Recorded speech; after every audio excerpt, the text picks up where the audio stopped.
Hi friends, स्वागत आहे तुमचं माय मॉम्स किचनमध्ये। तर आता ना आपण मस्त झटपट एकदम मस्त रेसिपी करणार आहोत। तुम्ही हे मुलांच्या डब्यासाठी, ऑफिससाठी, मिस्टरांच्या झटपट देऊ शकता सकाळच्या गडबडीत। तर कोणती रेसिपी आहे तर ही मेथीचे आपण मस्त मुटके करणार आहोत। त्याला शॅलो फ्राय पण करू शकतो, डीप फ्राय करायचं असेल तुम्हाला तर ते पण करू शकतो। मेथीचे कोफ्ते करायचे आहेत। तर बघा साहित्य काय काय लागणार आहे ते मी तुम्हाला अगोदर सांगते।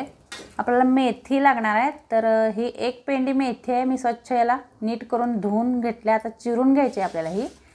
आणि मिरच्या 2 लागणार आहेत, तिखट आहेत या। आणि कोथिंबीर लागणार आहे, धणे, बडीशेप, जिरे।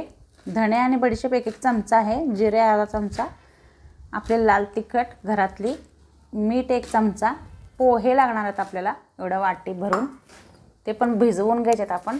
आणि बेसन पीठ लागणार आहे 1 वाटी, आणि लसूण लागणार आहे बघा एवढं साहित्य। आणि बटाटा आणि कांदा पण लागणार आहे। कांदा पण एकदम बारीक चिरायचा आहे, आणि बटाटा बाइंडिंगसाठी उकडून घेतलेला बटाटा आहे हा। तर बघा एवढं साहित्य लागतं आपल्याला। आणि आता आपण करून घेऊया असं मस्त। आपण याला छानपैकी आता मिक्स करायचं आहे। तर दाखवते मी तुम्हाला कसं करायचं ते। आता आपण मेथी मी एकदम बारीक चिरून घेतल्या, कांदा पण एकदम बारीक चिरून घ्यायचा आपल्याला, थोडासा उभ्या आकाराचा। आता बघा आपण धणे, बडीशेप, लसूण, जिरे आणि मिरच्या आणि मीठ आणि कोथिंबीर हे सर्व साहित्य बारीक करून घ्यायचं आहे। ते झाल्यावर मग त्यातच आपण पोहे त्यातच घालून थोडंसं फिरवून घ्यायचं आहे मिक्सरमधून। चला तर मग दाखवते मी तुम्हाला। पहिलं आपल्याला हे सगळं छानपैकी याला वाटण करून घेऊया। आता करून बघा तुम्ही, मस्त रेसिपी होते ही। 2 मिरच्या घेतलेल्या होत्या आपण।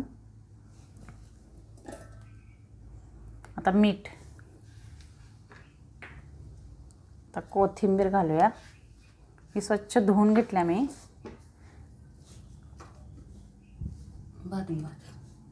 आता हे आपण बारीक करून घ्या आणि मग त्यात पोहे घालून घेऊया। तर आता बघा ह्यात पाणी वगैरे काही घालायचं नाहीये बघा, असं बारीक झालंय। आता यात आपण पोहे घालून घेऊया भिजवलेले, आणि बारीक करून घेऊया। बघा पोहे घातल्यावर बघा असं झालंय हे आता बारीक। आता आपण सर्व साहित्य घेऊन आता मस्त तुम्हाला मी पीठ मळून दाखवते छानपैकी। चला तर मग। तर बघा मी हे मेथी एकदम बारीक चिरून घेतल्या, आणि कांदा पण एकदम बारीक चिरून घ्यायचा आहे उभट। आता आपण त्यात बटाटा घालायचा आहे।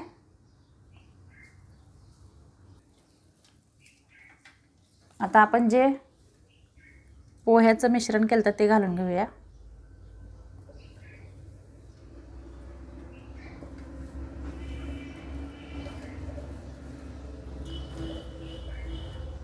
मस्त एकदम ना, असे सकाळ सकाळी नाश्त्याला कोफ्ते एकदम मस्त लागतात ते हे।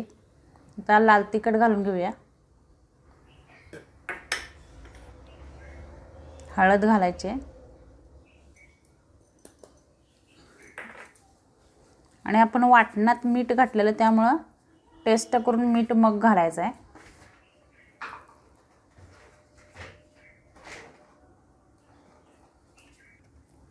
चाट मसाला घालायचा आहे आता, मुलांना टेस्ट छान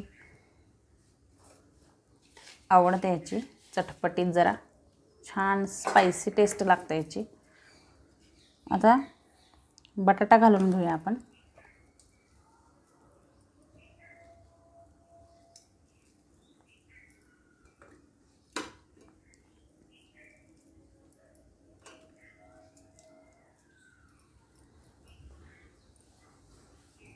मस्त तुम्ही हा पदार्थ ना नाश्त्याला करून बघा, जरा काहीतरी वेगळं। रोज रोज तेच पोहे खाऊन कंटाळा आला असेल तर असं अशा प्रकारे करून बघा नक्की, आणि मुलं पण आवडीने नक्की खातील। आता बघा छानपैकी याला मिक्स करून घेऊया आपण. आणि बेसन पीठ आपल्याला नंतर घालायचं आहे. आता छानपैकी पूर्ण सगळं जे आपण साहित्य घातलं आहे ते छानपैकी एकमेकात मिक्स व्हायला पाहिजे, मग टेस्ट छान लागते याची. आता बघा थोडं थोडं बेसन पीठ घालायचं आहे आणि मग मिक्स करून घ्यायचं आहे छानपैकी. पाणी वगैरे काय घालायचं नाही आहे, त्यातच आपल्याला छानपैकी मळून.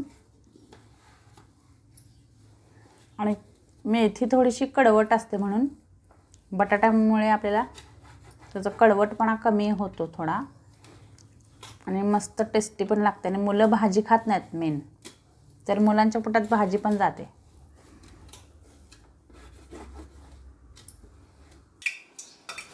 तर बघा हाताला थोडंसं तेल लावून घ्यायचं आहे. बघा अशा प्रकारे आपण त्याचे भरपूर होतात तेवढ्या साहित्यात. आपलं नाश्त्याला पूर्ण करू शकतो अशा प्रकारे. आणि मी बटाटा घातल्यामुळे ना बेसन पीठ फक्त अर्धी वाटी लागलं, जास्त काय लागलं नाही, मग मी अर्धी वाटीच घातले. तुम्ही जर बटाटा घालणार नसाल तर तुम्ही पूर्ण 1 वाटी बेसन पीठ घालू शकता मग. तर आता आपण हे असं करून घेऊया. तेल तापत ठेवलं आहे मी बघा. आणि मग आपण तळून घ्यायचं ना. तेल पण याला जास्त लागत नाही आहे आणि एकदम मस्त क्रिस्पी आपले हे छानपैकी तयार होतात.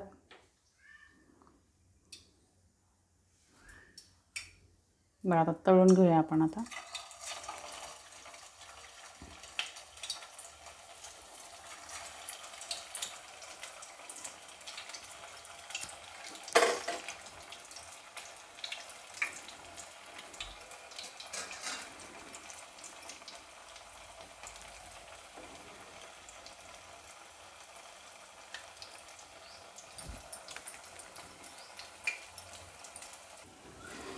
बघा आता आपले हे मस्त झालेत बघा फ्राय करून. अशा प्रकारे आता आपण सगळे एक एक एक एक फ्राय करून घ्यायचे. फुटत वगैरे नाही आहेत यात. तर बघा आता आपले बघा कसले मस्त दिसायला लागलेत. आणि तुम्ही ऑफिससाठी डब्यासाठी पण देऊ शकता. नक्की करून बघा अशा प्रकारे. नक्की करून बघा अशा प्रकारे. बघा आतून पण कसले मस्त झालेत बघा. एकदम मस्त कुरकुरीत झालेत आणि पौष्टिक आहेत हे. थंडीमध्ये खाण्यासाठी एकदम मस्तच आहे. आणि वेगळा जरा नाश्ता होतोय आपला हा अशा प्रकारे केला तर. नक्की करा आणि मला कमेंट करून सांगा. आणि बाजूला जो बेल आयकॉन आहे ते प्रेस करा, म्हणजे तुम्हाला माझ्या नवीन व्हिडिओचे नोटिफिकेशन मिळेल. आणि व्हिडिओ एंडपर्यंत बघितल्याबद्दल धन्यवाद. परत भेटूया अशाच एका नवीन रेसिपीमध्ये. बघा कसले मस्त झालेत. नक्की करून बघा. तेल वगैरे काही नाही आहे बघा, तेलकट वगैरे नाही आहे झाल्यात. आणि नक्की करून बघा आणि परत भेटूया अशाच नवीन मस्त मस्त रेसिपीमध्ये. तर शेअर करा रेसिपी माझी तुमच्या फ्रेंड्स आणि फॅमिलीबरोबर. परत भेटूया नवीन रेसिपीमध्ये. Okay, thank you so much.